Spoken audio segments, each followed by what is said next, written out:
Notre Dame de Paris, also known as The Hunchback of Notre Dame, by Victor Hugo. Narrated by Robin Nixon. Book 3, Chapter 1, Notre Dame. The church of Notre Dame de Paris is still, no doubt, a majestic and sublime edifice, but beautiful as it has been preserved in growing old, it is difficult not to sigh, not to wax indignant before the numberless degradations and mutilations which time have both caused the venerable monument to suffer, without respect for Charlemagne, who laid its first stone, or for Philip Augustus, who laid the last. On the face of this aged queen of our cathedrals, by the side of a wrinkle, Tempus edax homo edacior, which I should be glad to translate thus: Time is blind, man is stupid.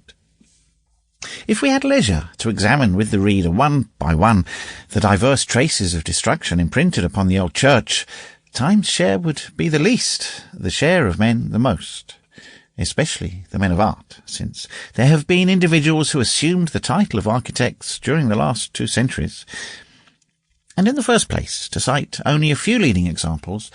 there certainly are few finer architectural pages than this facade, where successively and at once the 3 portals hollowed out in an arch, the broidered and dentated cordon of the 28 royal niches,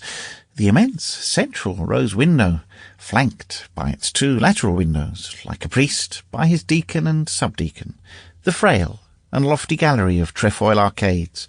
which supports a heavy platform above its fine, slender columns,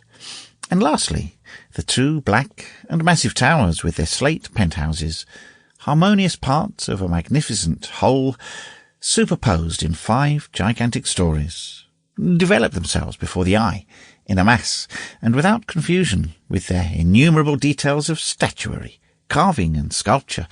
joined powerfully to the tranquil grandeur of the whole.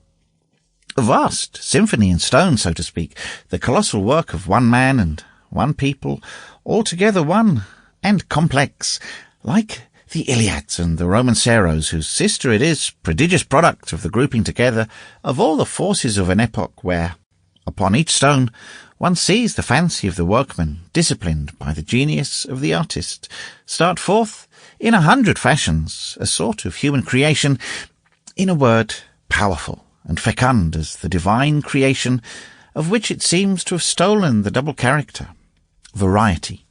eternity. And what we here say of the facade must be said of the entire church, and what we say of... Sample complete. Ready to continue?